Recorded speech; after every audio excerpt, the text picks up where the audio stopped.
Hi dears, welcome back to ladies planet. ഇന്ന് നമ്മൾ ചെയ്യുന്നത് വളരെ എളുപ്പത്തിൽ ചെയ്യാൻ പറ്റുന്ന എഗ് പഫ്സ് ആണ് കേട്ടോ. സാധാരണ നമ്മൾ പഫ്സ് ഉണ്ടാക്കണമെങ്കിൽ പൊടിയൊക്കെ കുഴച്ച് പരത്തിയാണ് ഉണ്ടാക്കുന്നത്. ഇത് നമ്മൾ വളരെ എളുപ്പത്തിൽ ചെയ്യാൻ പറ്റുന്ന, മാവ് കുഴയ്ക്കാനും പരത്താനും ഒന്നും നിൽക്കണ്ട, വളരെ സിമ്പിളായിട്ട് ചെയ്യാൻ പറ്റുന്ന ഒരു മെത്തേഡാണ് കേട്ടോ. മിനിറ്റുകൾക്കുള്ളിൽ തന്നെ റെഡിയാക്കാമെന്ന് മാത്രമല്ല, ഈ ഒരു പഫ്സ് ഉണ്ടാക്കാൻ നമുക്ക് ഓവൻ്റെ ആവശ്യമില്ല കേട്ടോ.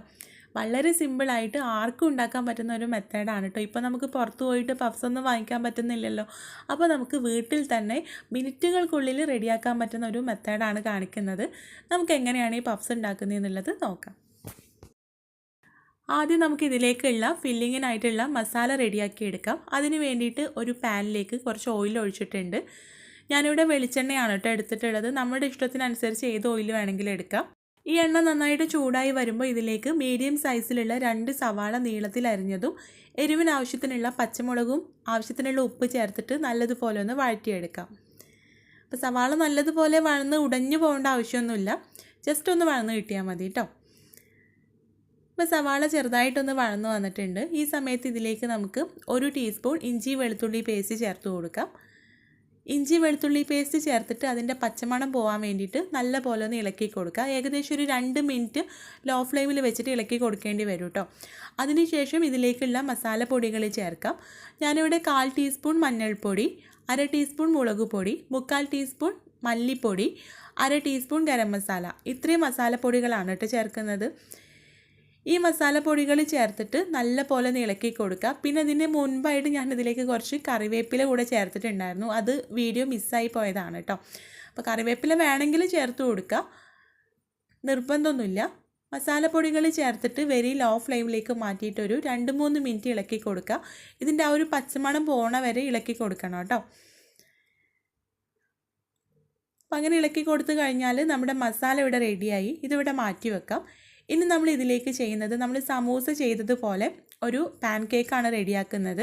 അതായത് മൈദ വെച്ചിട്ടൊരു ദോശയാണ് ഉണ്ടാക്കുന്നത്. അതിന് വേണ്ടിയിട്ട് മിക്സിയുടെ ജാറിലേക്ക് 1 കപ്പ് മൈദ ചേർത്തിട്ടുണ്ട്. ഇതിലേക്ക് 1 കപ്പ് വെള്ളം ആവശ്യത്തിനുള്ള ഉപ്പും കൂടെ ചേർത്തിട്ട് നല്ലതുപോലെ ഒന്ന് അടിച്ചെടുക്കാം. അപ്പോൾ ഒരു ബൗളിൽ വെച്ചിട്ട് മിക്സ് ചെയ്തെടുത്താലും മതി, പക്ഷേ മിക്സിയുടെ ജാറിലാണെങ്കിൽ കട്ട കെട്ടാതെ പെട്ടെന്ന് തന്നെ കിട്ടും. അപ്പോൾ ഇതിലേക്ക് ഞാനിപ്പോൾ കുറച്ചുകൂടെ വെള്ളം ചേർത്തിട്ടുണ്ട് കേട്ടോ. 1 കപ്പ് മൈദയിലേക്ക് 1.5 കപ്പ് വെള്ളമാണ് മൊത്തത്തിൽ ചേർത്തിട്ടുള്ളത്. അപ്പോൾ ഈ ഒരു രീതിയിലുള്ള ബാറ്ററാണ് കേട്ടോ നമുക്ക് വേണ്ടത്. ഇനി ഇത് വെച്ചിട്ട് പാൻ കേക്ക് റെഡിയാക്കണം. അപ്പോൾ അതിന് വേണ്ടിയിട്ട് ഒരു ഫ്രൈ പാനിൽ കുറച്ച് എണ്ണ പുരട്ടിയിട്ടുണ്ട്. ഒരുപാട് അങ്ങോട്ട് എണ്ണ പുരട്ടി കഴിഞ്ഞാൽ നമുക്ക് നല്ല റൗണ്ട് ഷേപ്പിൽ ഇത് കിട്ടില്ല. അപ്പോൾ ചെറുതായിട്ട് എണ്ണ പുരട്ടി കൊടുക്കുക. എന്നിട്ട് മാവ് ഒഴിച്ചിട്ട് ഇതുപോലെ ഒന്ന് ചുറ്റിച്ച് ദോശ റെഡിയാക്കാം. ഒരുപാട് നേരം കുക്ക് ചെയ്തെടുക്കേണ്ട ആവശ്യമൊന്നുമില്ല കേട്ടോ. ജസ്റ്റ് ഒന്ന് കുക്ക് ചെയ്തെടുക്കുക. അധികം കനലില്ലാത്തതുകൊണ്ട് തന്നെ പെട്ടെന്ന് തന്നെ ഇത് വെന്ത് കിട്ടും. ഇനി നമുക്ക് അടുത്തതും ചുട്ടെടുക്കാം. ഇങ്ങനെ 2 പാൻ കേക്ക്, അതായത് 2 ദോശ റെഡിയായതിന് ശേഷം നമുക്കിത് ഫോൾഡ് ചെയ്തെടുക്കാം. ഇപ്പോൾ രണ്ടാമത്തെ ദോശ ഇപ്പോൾ റെഡി ആയിട്ടുണ്ട്. ഇനി രണ്ടും ഒരു പ്ലേറ്റിലേക്ക് ഇട്ടിട്ട് നമുക്കിത് ഫോൾഡ് ചെയ്തെടുക്കാം. നമ്മൾ പുറത്തുനിന്ന് വാങ്ങിക്കുന്ന പഫ്സിലൊക്കെ ലെയറായിട്ടാണല്ലോ അത് ഉണ്ടാവുക. അപ്പോൾ അതുപോലെ ലെയറായിട്ട് കിട്ടാൻ വേണ്ടിയിട്ടാണ് കേട്ടോ 2 ദോശ ആയതിനു ശേഷം നമ്മളിത് ഫോൾഡ് ചെയ്തെടുക്കുന്നത്. ഇപ്പോൾ ഒന്ന് ചെറുതായിട്ട് പൊട്ടിയിട്ടൊക്കെ ഉണ്ട്, അതൊന്നും കുഴപ്പമില്ല. അത് മുകളിലേക്ക് വെച്ച് കൊടുക്കുക. അതിൻ്റെ മുകളിലായിട്ട് ഈ ഒരു 2 ദോശയുടെ മുകളിലായിട്ട് നമ്മുടെ ഫില്ലിങ്ങിൽ നിന്ന് 2 ടീസ്പൂൺ വെച്ച് കൊടുക്കുക. ഇപ്പോൾ 4 പഫ്സ് ഉണ്ടാക്കാനുള്ളതാണ് കേട്ടോ നമ്മൾ റെഡിയാക്കിയിട്ടുള്ളത്. അപ്പോൾ അതിന് മുകളിൽ കോഴിമുട്ട 2ആയിട്ട് മുറിച്ച് അതിൻ്റെ ഒരു പീസ് വെച്ചിട്ട് ഇതുപോലെ നമുക്ക് ഫോൾഡ് ചെയ്തെടുക്കാം. അപ്പോൾ ഇത് പ്രത്യേകിച്ച് ഒരു ഗമ്മ് വെച്ചിട്ട് ഒട്ടിക്കേണ്ട ആവശ്യമൊന്നുമില്ല കേട്ടോ. ഇത് ചൂടോടെ തന്നെ ഫോൾഡ് ചെയ്തെടുക്കുകയാണെങ്കിൽ നമുക്ക് പെട്ടെന്ന് തന്നെ ഇതുപോലെ തന്നെ ഒട്ടിച്ചെടുക്കാൻ പറ്റും. അതുകൊണ്ടാണ് 2 ആയതിനു ശേഷം നമ്മൾ പെട്ടെന്ന് ഇത് ഫോൾഡ് ചെയ്തെടുക്കുന്നത് കേട്ടോ. ഇനി ബാക്കിയുള്ളതും ചുട്ടിട്ട് ചൂടോടെ തന്നെ ഇതുപോലെ ഫോൾഡ് ചെയ്തെടുക്കുക. എല്ലാം കൂടെ ചുട്ടിട്ട് നമ്മൾ ഫോൾഡ് ചെയ്തെടുക്കുമ്പോഴേക്കും ഇത് ഒട്ടി കിട്ടൂല. അപ്പോൾ നമ്മളൊരു ഗമ്മൊക്കെ വെച്ച് ഒട്ടിക്കേണ്ടി വരും. ഇങ്ങനെ ആകുമ്പോൾ നമുക്ക് ജസ്റ്റ് ഒന്ന് കൈകൊണ്ട് പ്രസ് ചെയ്ത് കൊടുത്താൽ തന്നെ ഒട്ടി കിട്ടും. ഇങ്ങനെ ഓരോന്നും ഫോൾഡ് ചെയ്തതിന് ശേഷം നമുക്കിത് ഫ്രൈ ചെയ്തെടുക്കാം. സാധാരണ നമ്മൾ പഫ്സ് ബേക്ക് ചെയ്തെടുക്കുകയാണ് ചെയ്യൽ, പക്ഷേ ഇത് നമ്മൾ ഫ്രൈ ചെയ്തെടുക്കുകയാണ് കേട്ടോ.